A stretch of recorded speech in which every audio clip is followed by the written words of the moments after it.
Hello everyone, स्वागत है आपका मेरे चैनल में। और कैसे हैं आप सब? आई होप बढ़िया से होंगे। तो मैं रोज़ की तरह एक नई वीडियो लेकर आ चुकी हूँ। तो ये मेरी सबसे पहली ट्रिक है अदरक को लेकर।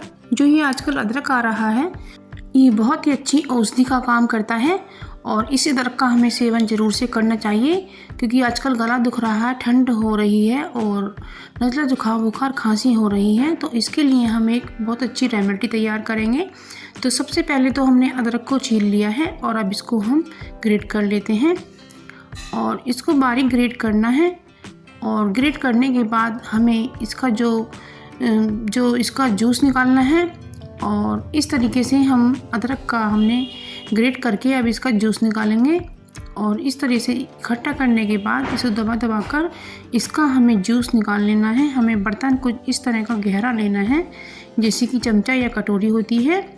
और इसमें हमने अदरक के जूस को निकाल कर अब इसमें हम सूनों का हनी मिला देते हैं। जो शहद होता है ना, ये गले के लिए बहुत अच्छी चीज़ होती है। तो अदरक और शहद का हमें एक पेस्ट बना लेना है। इसको हम घोल लेते हैं। इसमें 1 चम्मच हमने अदरक का जूस लिया है और 1 ही चम्मच हमने शहद लिया है और इसको हम अच्छे से फेंट लेते हैं। और इस तरीके से आप अपने शहद और अदरक का एक घोल बनाएंगे और इसको हमें 1 या 1.5 चम्मच ले लेना है रात को सोते समय, दोपहर को और सुबह को भी खाली पेट ले सकते हैं। और इसके लेने के बाद 1 घंटे तक कुछ भी ना पिएं। तो इससे जो हमारा गला और खांसी और धसका होता है ना, बलगम, गला दुखना, सब ठीक हो जाएगा। ये बहुत ही अच्छी रेमेडी है, इसे ज़रूर से सेवन कीजिएगा। तो ये बहुत ही अच्छा घरेलू नुस्खा है। अब हमारी तीसरी ट्रिक आती है चीनी और गुड़ के डब्बे को लेकर। क्योंकि जो गुड़ का डब्बा होता है या चीनी का डब्बा होता है, इन पर अक्सर चींटियाँ आ ही जाती हैं। तो उसे बचाने के लिए हमें क्या करना है, हमें लेना है विनेगर, जो चाइनीज़ खाने में यूज़ होता है। तो हमें वही वाला विनेगर लेना है और हमें एक कॉटन ले लेनी है और इस पर विनेगर को लगाना है। तो इस तरह से हमें बोतल के मुंह पर लगा करके इस तरह से हिलाना है और इस पर विनेगर लग जाएगा। तो बस हमें इस डब्बे पर इस विनेगर को लगा देना है। तो जो इसकी महक होती है ना, तो चींटियाँ बिल्कुल भी नहीं आएंगी और हमारी चीनी और गुड़ सेफ रखा रहेगा। तो आप ये ट्रिक ज़रूर से फॉलो कीजिएगा। ये बहुत ही अच्छी ट्रिक है, मैंने तो ऐसा किया है तो मेरी चींटी नहीं आई थी। दूसरी ट्रिक आती है, तो ये जो हमारी कढ़ाई है ये जल गई थी, तो हमने इसे बाकी तो साफ़ किया, लेकिन यहाँ से ये रह गया। तो अब इसको हम कैसे छुड़ाएं? तो इसके लिए हम इसमें थोड़ा सा कोलगेट लगाएंगे और कोलगेट जो होता है वो बहुत ही अच्छे क्लीनर का काम करता है। तो और कोलगेट से इसे साफ़ करके दिखाएंगे, ये बहुत ही अच्छा साफ़ करेगा। तो मैंने ये डिप का जो जूना होता है वो ले लिया है। हम पानी डाल देते हैं और पानी डालने के बाद इसके ऊपर से इसे अच्छे से हम रगड़ेंगे और इस तरह से मसल कर हमारी कढ़ाई बिल्कुल क्लीन हो जाएगी।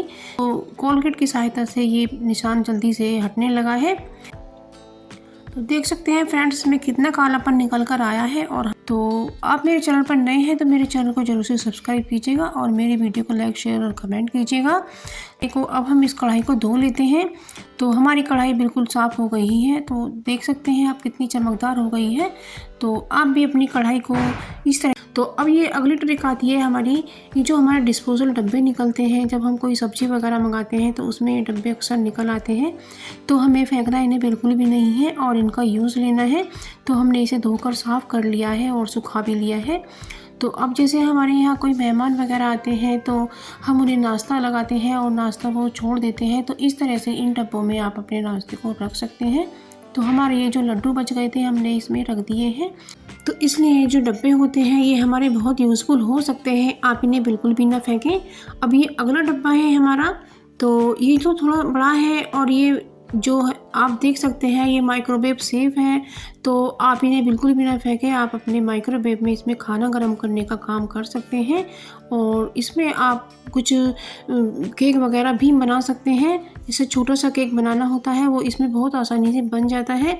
तो आप ये डब्बे भी बिल्कुल ना फेंकें। तो अब हमारी अगली टिप है पूरी को लेकर। तो जब हम पूरी बनाते हैं तो हमें कढ़ाई का जो ऑयल है वो तेज़ गरम रखना है। इतना भी गरम नहीं रखना है कि हमारी पूरी जल जाए, लेकिन फिर भी गरम होना चाहिए, क्योंकि पूरी को डालते ही यदि हम बनते तेल में डालेंगे तो वो हमारी पूरी चपटी हो जाएगी। इसलिए तेज़ गरम तेल में ही डालना चाहिए और उसे पौनी लगा करके उसे फुलाना है। यही ट्रिक होती है पूरी को फुलाने की और इससे पूरी फूल कर आती है और बहुत ही अच्छी बन जाती है। तो फ्रेंड्स, अब हमने दूसरी पूरी को भी बेल लिया है और उसको भी हम छोड़ देते हैं और इसे भी हमने पौनी लगा करके इसे फुलाया है और इस तरीके से हमारी जो पूरी है फूल कर तैयार हो गई है। तो हम पहली वाली पूरी को अब निकाल लेते हैं और हमारी ये दोनों पूरी बन करके तैयार हैं।